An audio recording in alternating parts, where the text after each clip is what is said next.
Happy New Year from the Pastor's Reading Circle, where I share books to help grow your spirit. And starting the new year, I have a fresh stack of books that I'm working through. There's kind of a common theme, which is trying to get a good start in the new year with some new practices. And so I'll share this stack with you. The first one I'm reading is called For Small Creatures Such as We by Sasha Sagan. This is Carl Sagan's daughter, the famous scientist and astrophysicist. Like her dad, she describes herself as an atheist, but is very respectful of religion, very well educated too. So she's trying to find rituals that will kind of help define and give meaning to her life. And so she's talking about daily rituals. She's talking about things like Sabbath keeping, and my favorite chapter so far is the one on spring, which she talks about Passover and talks about Easter and talks about how many different religions dye Easter eggs and what it may mean for us as we go into a season of new life.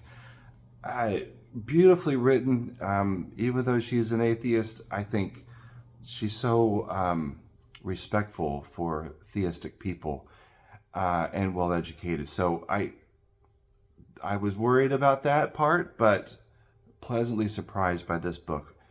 Beautifully written for small creatures such as we. If you're looking for a similar thing, but from a more specifically Christian aspect, Sacred Pauses by April Yamasaki. I hope I'm pronouncing that correctly. This is she's a pastor, and I'm talking about spiritual disciplines from a Christian perspective. Some of them are things you might expect, like prayer and also Sabbath keeping, but there's a few in here that may not be traditional Christian practices. So there's a great chapter here on having fun.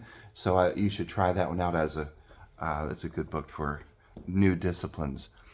A reread for me, but I can't put it down right now. New Seeds of Contemplation by Thomas Merton. It's just a classic. I really recommend, if you're interested in the contemplative, kind of mystical side of Christianity, this is the best one in my opinion so far. Definitely recommend reading the whole thing through, like you would any other book. But each chapter kind of stands alone, and it's just one of those things that you might keep by the bedside and just keep reading throughout your whole life. There's a really good chapter on the theology of the devil, which is so beautifully well written, and you can tell he's really transcending his own faith and his own practices and his own traditions. So there's a lot of both angst and anticipation of something new happening in his life when he wrote that. Discernment by Henry Nouwen. This is there's a lot of compilations of Nouwen's writings these days, and this is one just about helping you figure out your daily life and the meaning thereof. Distinguishing between truth and falsehood is a really good chapter. This is a good way to get a lot of Nouwen's various writings, but on the same theme, working together. It's pretty good. If you're looking for more traditional Christian spiritual practices, I have two here. The Spiritual Exercises of St. Ignatius.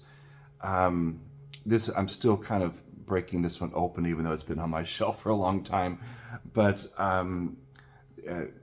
has kind of a week by week routine, but also talks about the life of Christ and also the meaning of the resurrection.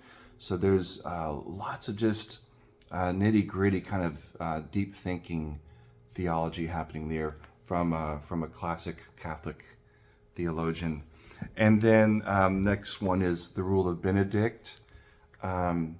This edition by Joan Chittister. She is a nun in, I think, Erie, Pennsylvania, but really thinks deeply about how the ancient traditions apply to the current world, and definitely lives in a way that has both a contemporary and kind of timeless understanding of of life and faith and all that stuff. So, yeah, crack this one open a couple times.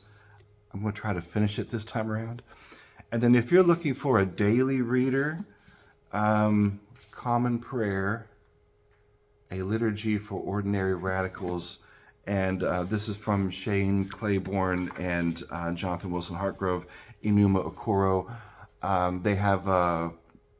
They have a community in Philadelphia, and also I think they're starting to expand in other places. But this is a daily devotional that has scripture readings and hymns to sing, but also historical matters. So, for example, today is January 8th, and so it's having you read through Genesis and Galatians. There's things to pray, and sometimes there are historical references depending on the day, depending on the date. So, this is a good one. If you like prayer, if you like to sing, if you like scripture, if you need something first thing in the morning, or maybe even at the end of the day. And there's also liturgies for beginning and ending the day, things like that. So, Common Prayer, A Liturgy for Ordinary Radicals. So those are the books that I'm starting my year with, and I'm just pouring through them. The last thing I want to say is, I can't show you because it's on this phone I'm recording on. Sorry. I've deleted all my social media off of my phone, and so whenever I feel the need to scroll, I have the Kindle app right there on it. And right now I'm reading Letters and Papers from Prison by Dietrich Bonhoeffer, which is just so good. So love to know what you're reading to start the year with, what you're reading to help you grow your spirit. And so just leave a comment and like and follow and all that jazz. So thank you.